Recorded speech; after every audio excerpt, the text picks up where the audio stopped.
Ada yang lain?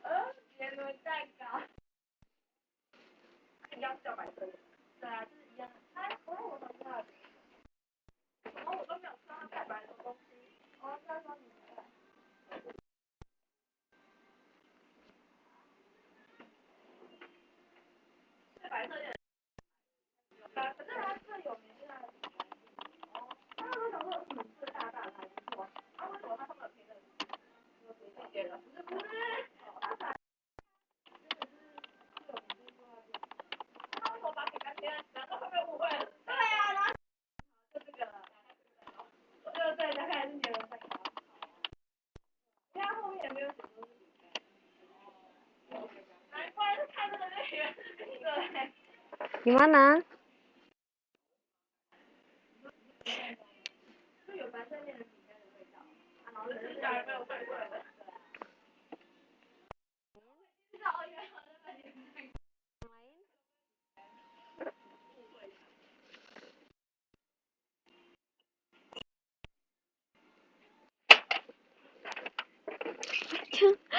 Aduh.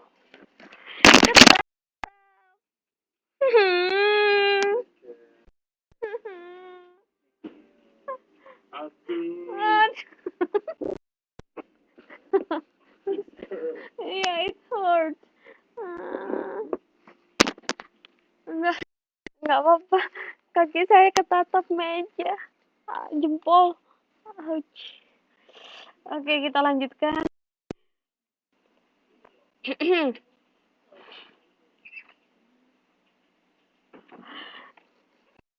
Oke, untuk yang selanjutnya, kita sekarang menentukan nilai produk sampingan. Kalau tadi produk bersama, sekarang produk sampingannya. Nah, bagaimana kita mengetahui nilai produk sampingan?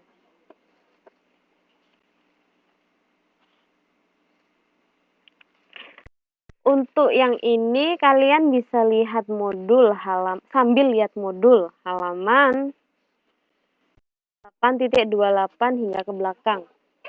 Oke. Ada 4 metode yang digunakan menentukan nilai dari itu bukan produk bersama melainkan produk sampingan. 4 metode untuk menentukan nilai produk sampingan. Jadi yang pertama, metode pendapatan kotor. Nah, untuk metode pendapatan kotor ini kita memiliki 4 cara.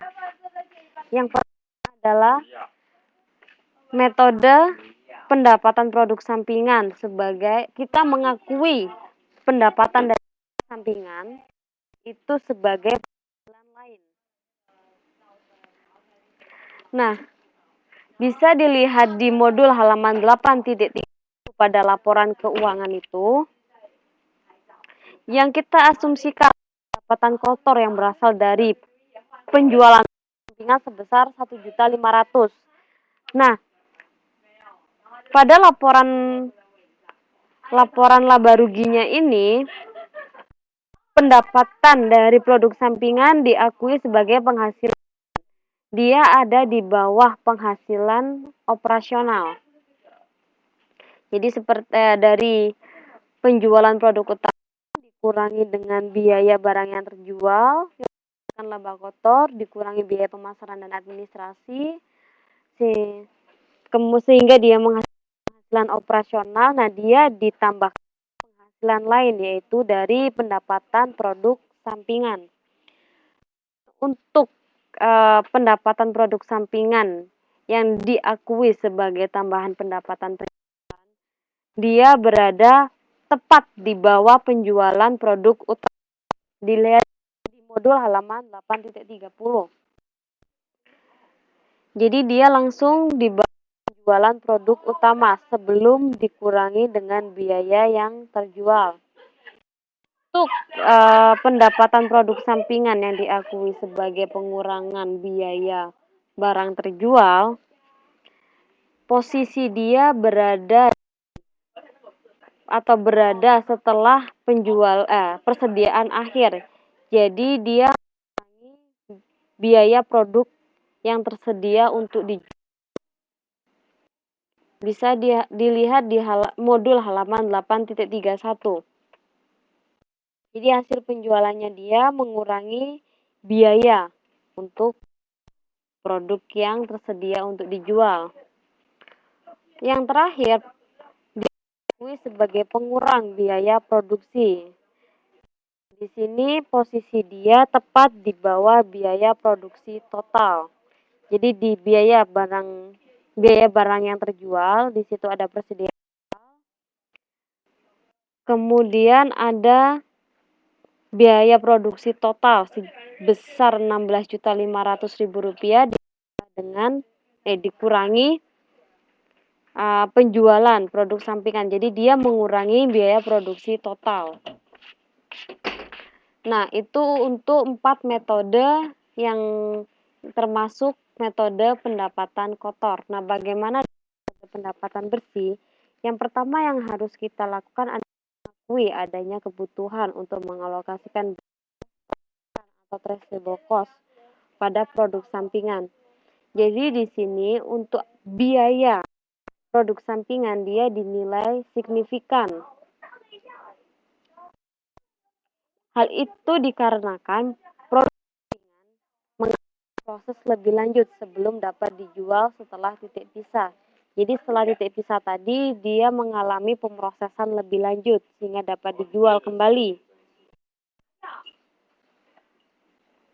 Nah, pasti seperti cost atau yang biasa disebut, nggak tahu bukunya menyebut biaya terlacakan. Traceable cost ya. Dia merupakan biaya pemrosesan tambahan produk sampingan dan biaya administrasi dan pemasaran produk sampingan. Jadi ada dua, pemrosesan tambahan dan biaya administrasi dan pemasaran.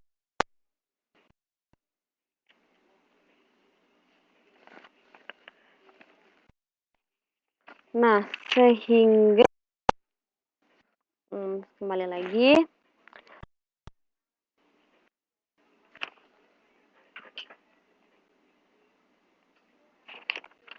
Bisa dilihat di modul halaman 8.32. Di situ perusahaan merinci untuk biaya produksi total ada Departemen 1 dan Departemen 2. Departemen 2 itu untuk tambahan produk sampingan dan juga unit sampingannya juga dirinci. Jadi memang karena dia signifikan, maka dia dicatat rinci. Dan juga biaya administrasi dan pemasarannya dibedakan dan harga jualnya seperti yang tertera di situ. Nah, untuk metode selanjutnya ada metode biaya pengganti. Untuk metode biaya pengganti ini dalam kasus produk sampingan digunakan oleh departemen lain yang masih dalam satu perusahaan. Nah, biaya sampingan itu dikredit dan departemen menggunakan produk tersebut di debit sebesar biaya pembelian penggantian. Jadi, besarnya untuk produk sampingan ini itu sebesar biaya pembelian, bukan biaya produksi. Jadi departemen lain yang satu perusahaan beli itu produk sampingan yang pada nantinya akan dia proses kembali. Jadi kita tinggal mengkredit saja itu biaya produk sampingan dan mendebet departemen lain yang menggunakan sampingan tersebut. Bisa dipahami ya?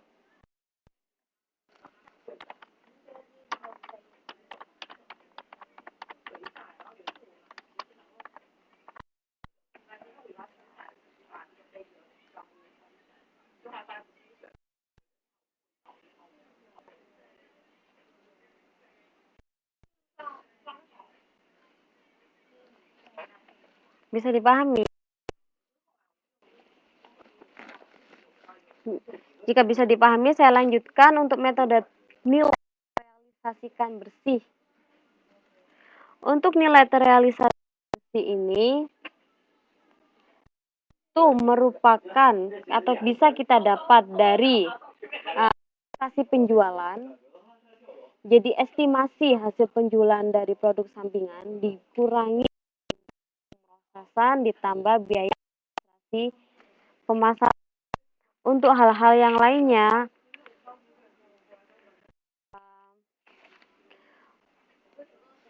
pencatatan pada laporan keuangannya dia berada untuk menetralisasikan bersih ini, nilai terrealisasikan bersih ini dia akan mengurangi biaya produksi total. Bedanya metode yang mana tadi? Bedanya dari metode yang 1D tadi, pendapatan sampingan mengurangi produksi, bedanya dia adalah nilai si nilai penjualan dari si produk sampingan tersebut itu berdasarkan estimasi, berdasarkan ekspektasi. Jadi kita belum menjual produk sampingan untuk metode nilai terrealisasi bersih. Namun untuk yang metode 1D tadi, metode apa itu namanya?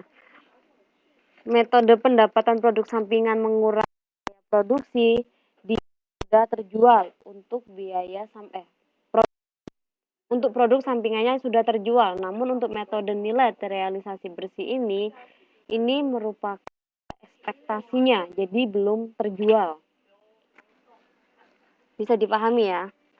Jadi kalau yang belum terjual itu berarti dia jumlah yang diproduksi. Untuk yang terjual bisa saja kurang dari besarnya yang diproduksi atau dari yang terjual saja. Nah, untuk metode selanjutnya adalah metode nilai pasar. Untuk metode nilai pasar ini, biaya produksi utama dikurangi dengan penjualan produk sampingan. Namun, untuk produk sampingan akan diakui secara terpisah. Jadi, dia akan memiliki akun terpisah, akun persediaan terpisah.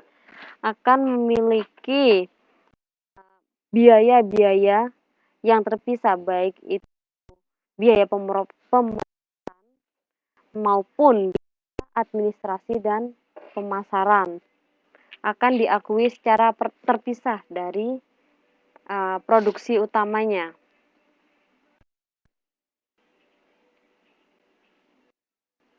Nah, itu saja untuk join product sama by product costing. Ada yang ditanyakan?